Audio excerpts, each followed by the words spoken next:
Im Juli 2025 gab es vor der Küste Thailands, genauer gesagt in der Andamaninsel nahe der Nikobaren, Indien, und Nordsumatra, Indonesien, einen Erdbebenschwarm. Nach Angaben des thailändischen Meteorologischen Dienstes, TMD, und des Department of Mineral Resources wurden zwischen dem 24. Juni und dem 4. Juli 2025 insgesamt 114 Erdbeben registriert.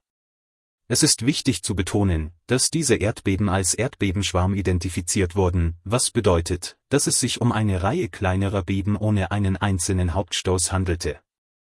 Da es sich um horizontale Verschiebungen handelte und die Magnituden relativ gering waren, unterhalb der üblichen Schwelle von 7,5 für Tsunami-Auslösung, haben diese Beben keine größeren Wassermassen verdrängt und somit keine Tsunami-Gefahr für Thailand dargestellt. Die thailändischen Behörden haben die Öffentlichkeit mehrfach beruhigt, dass die Warnsysteme voll funktionsfähig sind und dass keine Tsunami-Warnung für Thailand besteht. Thailand, insbesondere seine Westküste entlang der Andamaninsel, ist ein Tsunami-Risikogebiet, da es vom Indischen Ozean beeinflusst wird. Das verheerende Tsunami-Ereignis vom 26. Dezember 2004, ausgelöst durch ein Seebeben der Stärke 9,1 vor der Küste Sumatras, hat dies auf tragische Weise bewiesen. Dieses Ereignis forderte weltweit etwa 230.000 Menschenleben, davon über 5.000 in Thailand, und verursachte massive Zerstörung.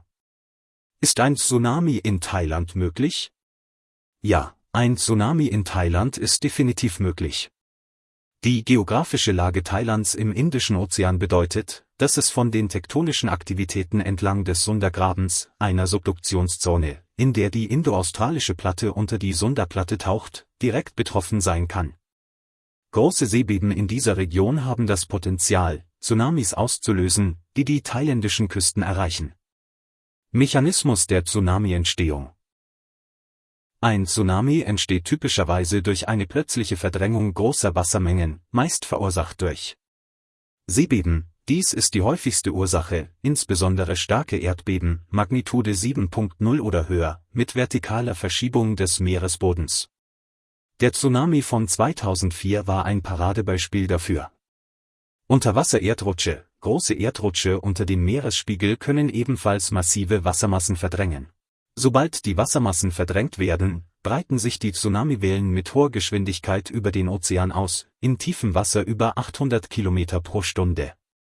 In Küstennähe, wo das Wasser flacher wird, verringert sich die Geschwindigkeit der Wellen, aber ihre Höhe nimmt dramatisch zu, was zu den zerstörerischen Flutwellen führt, die das Land überrollen.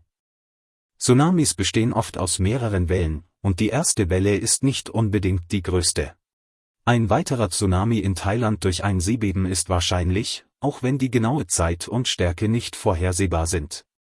Geologische Aktivität. Die Region des Indischen Ozeans bleibt seismisch aktiv. Die Plattengrenzen, die 2004 den Tsunami verursachten, sind weiterhin in Bewegung. Der Tsunami von 2004 war zwar ein außergewöhnlich großes Ereignis, aber die Geschichte zeigt, dass Tsunamis im Indischen Ozean immer wieder auftreten können.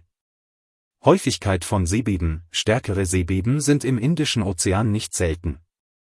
Obwohl nicht jedes Seebeben einen Tsunami auslöst, besteht immer ein gewisses Risiko, insbesondere bei Beben mit einer hohen Magnitude, ab ca. 7,0, und einer geringen Tiefe des Hypozentrums. Die Zeiträume zwischen großen Tsunami-Ereignissen können Jahrzehnte oder sogar Jahrhunderte betragen. Sollte sich ein Tsunami ereignen, wären die Auswirkungen, ähnlich wie 2004, gravierend. Küstenregionen, flache Küstenabschnitte, Flussmündungen und Buchten sind besonders gefährdet, da sich die Wellen dort zu großer Höhe auftürmen können. Touristische Hotspots und Inseln wären erneut stark betroffen. Infrastruktur, Gebäude, Straßen, Brücken und Versorgungseinrichtungen entlang der Küste würden schwer beschädigt oder zerstört. Menschenleben. Trotz verbesserter Warnsysteme und Sensibilisierung der Bevölkerung bestünde eine hohe Gefahr für Leben und Gesundheit, insbesondere für Menschen in unmittelbarer Küstennähe. Fazit: Ein Tsunami in Thailand durch ein Seebeben ist möglich und im Kontext der geologischen Gegebenheiten der Region als wahrscheinlich anzusehen, auch wenn die Intervalle zwischen großen Ereignissen lang sein können. Die Erinnerung an den Tsunami von 2004 hat zu einer deutlichen Verbesserung der Frühwarnsysteme und der Katastrophenvorsorge in Thailand geführt. Dennoch bleibt das Risiko bestehen, und eine kontinuierliche Wartung der Systeme sowie die regelmäßige Schulung der Bevölkerung und der Besucher sind entscheidend, um die Auswirkungen eines zukünftigen Ereignisses zu minimieren. Bei einem starken Erdbeben in Küstennähe oder einem plötzlichen, ungewöhnlichen Rückzug oder Anstieg des Meeresspiegels sollten sich Menschen umgehend in höher gelegene Gebiete begeben, auch ohne offizielle Warnung.